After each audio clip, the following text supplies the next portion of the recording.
Good morning. This is a simple customer support. I want to answer a couple of questions I've had over the last few days regarding the games. So one of the questions was about how would you rate your big country football teams to use the new advanced Time Sports d66 football sim. And the answer is you don't have to re-rate them. This game is 100% compatible with every single version of Football Time, including the big country Football Time. So you don't need to re-rate them. You just use this matrix for pregame. So if your big country football team has a B offense and the opponent has an F defense, you're going to look at B, I'll cross-reference with F, and the team that you're using will have the A charts in this book. So remember, this particular book uses a different version of a d66 full football simulator. It also has its own quick results charts. So if you want to use this particular book for scoring, but use your big country football league or your big football teams or whatever, this just calls it all into three simple letters: ABC. A would use the good charts for offense, B is an average offensive team against the defense, and C would be the worst possible offense you could use for this book. So again, to answer that simple question, if you don't have to re-rate your teams at all, you just grab whatever their numbers are. So if you have a D offense in your game, big country football time league, and you're facing an A defense, then that team's going to have a C for today. Only in this book. Right? In this book, because we're doing full kickoffs, remember this particular version, this is, I created this. So there is a Football Time Complete and a Football Time Definitive that uses a full D66 football simulator that is completely automated solitaire play. You do not call any plays for offense or defense. This is the same concept, but the charts have been refined, and the charts have been refined to add positions, so you don't have to make that a roll. Also, this has completely variant special teams, and this book is designed to treat high school ball, college ball, arena ball, Canadian ball, and American ball with some reverence. So in other words, it'll tell you what you should do if you want to play high school ball, what you should do. So this simple 12-page, 13-page football simulator will allow you to play. It'll walk you through, or at least it'll help you adapt whatever style of my time sports you want to play for Canadian ball, high school ball, etc. But it's completely compatible with what you're already using for football time, big country football time, etc. So you can just use this book for some games like the Super Bowl, and then go back to your big country football charts or whatever for your season and for your off season. Remember, big country football time has a pretty stout team creation. Remember, you have GMs, head coaches, offense and defense in that game. So your teams, for your career mode and off season, you'd want to stick to your big country football rules. But if you want to resolve your games in full simulation or in fast sim, you could use this instead of the big country charts, right? Or you could use Football Time Definitive or Football Time Compatible. Complete. This, in a way, updates and replaces the Definitive, and they don't replace it. Those are different. Those are different games in that they use static special teams. And what ended up happening was the original D66 football simulator became the simulator for Football Time Deluxe. So in the Deluxe book, you have those charts further refined per page. It's an attractive, large format book that allows you to flip to the charts and all the information's in front of you. So the Football Time Deluxe is just a little more aesthetically set for tabletop play, but they're all compatible. But to answer your question, you don't have to worry about re-rating teams. You just plug those ratings here, and these are the charts you'll use for this book right there. So that's it. And then, of course, it'll tell you, the kickoff's very simple, right? You're going to have a kickoff to a line of scrimmage. If you're playing Canadian ball, you add 10 to that. So in other words, if the ball is kicked to the 12, to the 2. In Canadian ball, the ball would be fielded at the 12. So remember, the field is larger in Canadian football, and so where the ball might normally be fielded in a traditional American game is about 7 to 12 yards further upfield in Canadian ball. So if the ball's fielded at the 2, in Canadian ball, you would actually be fielded at the 12. So a touchback would still be a touchback, or actually, I'm sorry, it would be at the 10-yard line. I would say this would be from the -1 or whatever. You could do that. All right. Okay. Kickoff return, that doesn't change even in Canadian ball. Punts, of course, in Canadian ball, you ignore fair catches. They have to return the ball in Canadian football. So I walk you through some of those things too. Punt returns now have muffs and long gain. The long gain for punts and kicks is different than the long gain in scrimmage. Then the field goal charts, and then we have our offensive chart. Remember, you don't have to call offense or defense. You have to roll the dice. It tells you what the offense does, or what the defense creates, right? And then the defensive B chart, and then the C chart. The quick legend for the charts, what those mean. Where am I at here? A turnover return chart, whether it's a fumble or a interception return or a blocked kick. This is what you use for those returns, and this is from the line of scrimmage, right? So turnover return chart is measured from where the ball is turned over, so to speak. And then, of course, I give you an idea of rundown of the Canadian rules, that the rouge, the fair catch, Canadian kickoffs, Canadian football fields, and the Canadian limits 3 downs for 10 yards. And then timing. This, again, I'll give you the timing for high school ball, college and professional ball, Canadian ball, and indoor ball.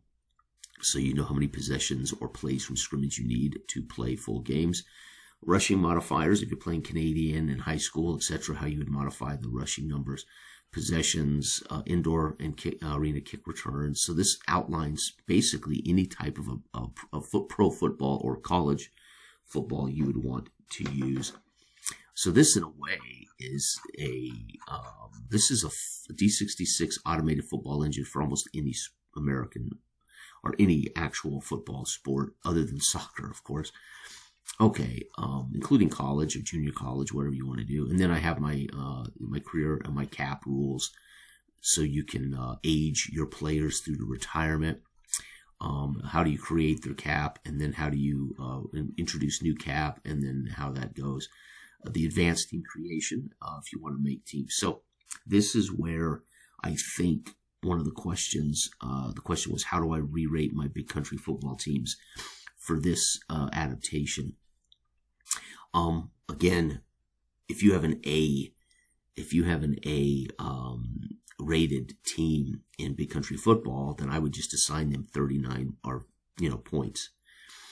If you have a B team, I would give them, or I would rate an A team, more than 39 points. I would rate a B team, again, right here, a C team here, or up to, right? So what the question would be, how would you re-rate the offense and defense for big country football if you wanted to use this? Again, if they're an F, D, or C in big country football, then you would just give them 27 points or less. I would give them 27, 26, 25. So 27 points at C, 26 points at D, and 25 points for an F. If they're B, then you just rate them, in this range in 39. But I wouldn't worry about it because you don't need to use these in particular, right? Okay. And then there's the new FASTM. So if you don't want to use big country football's quick scoring charts anymore, if you're using this book, and your teams, again, you use this chart up here to rate your teams out in big country football. So there's no reason you can't use big country football's career mode and still use this for all your sim. So again, no matter what, you could still be using all your big country career stuff, all the way down to the money. If you're using the big country football that has money, earnings, and all that kind of stuff, right?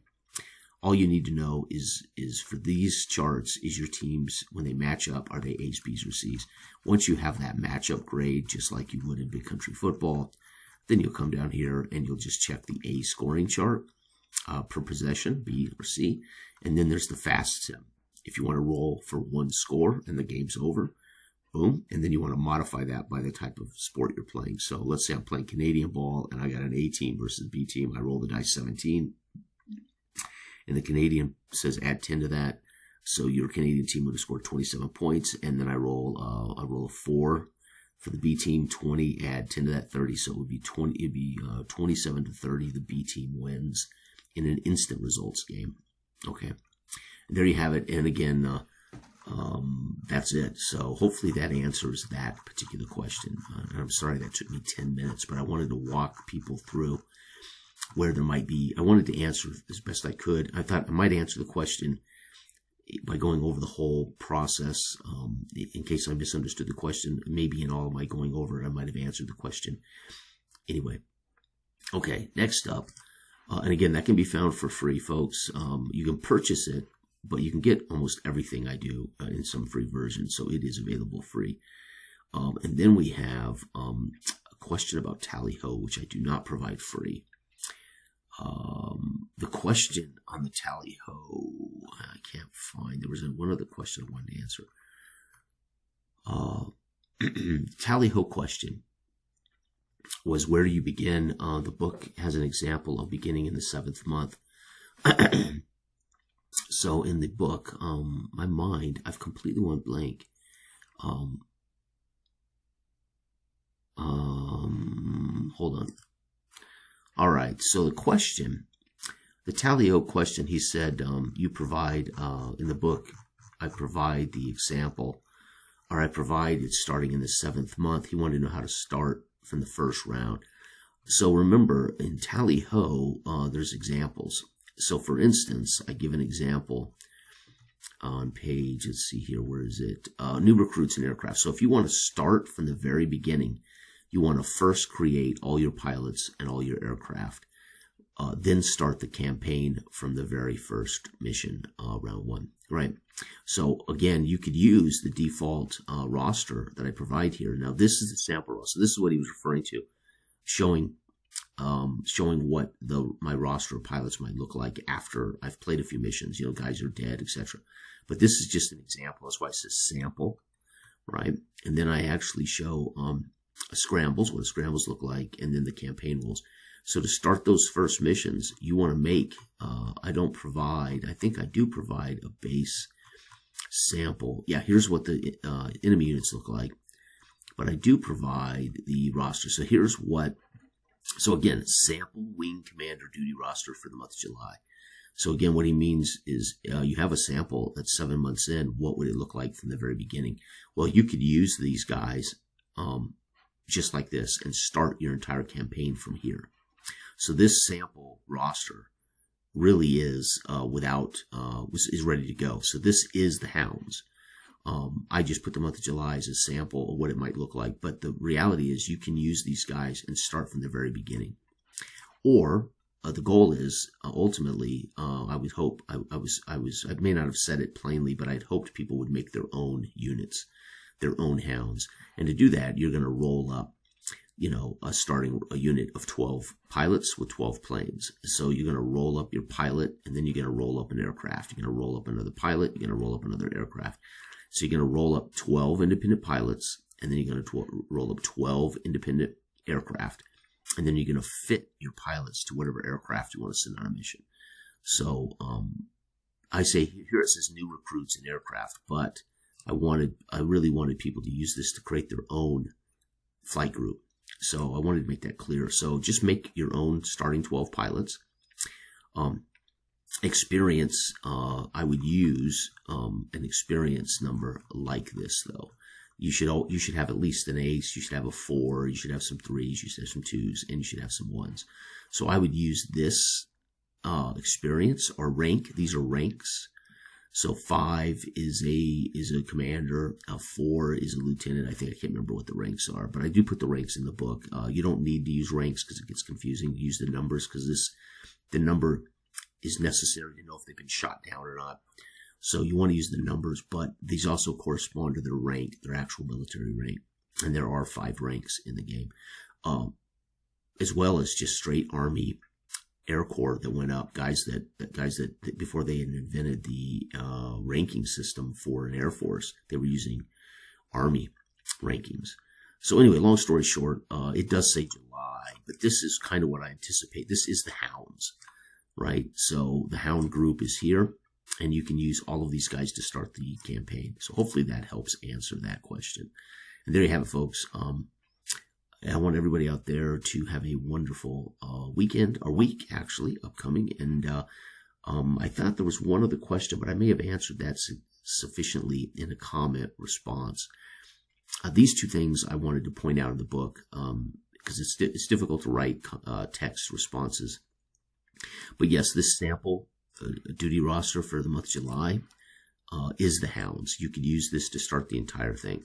However, and again, I'm not certain if I say implicitly in here, make your own, but the goal was to give you the opportunity to make a starting flight group. Give them names, give them experience or rankings, roll up their pilot ratings, roll up their aircraft. And then you can assign the pilots permission to aircraft. You don't have to lock them to it. Like this up here, obviously this would be locked because I put them together, but technically I could put Manic in the bomber, right, when I send them up. But I got them set to an aircraft just for this example of what my flight group looks like. And anybody with an asterisk, they're the ones that have to scramble if an attack happens, right? So these are your scrambled pilots, and they're locked into their own planes, right, for scrambles. Obviously, if planes are shot down, you would have your scramble pilots get into whatever plane they could to scramble. So, all right, everybody, have a wonderful week. Bye-bye.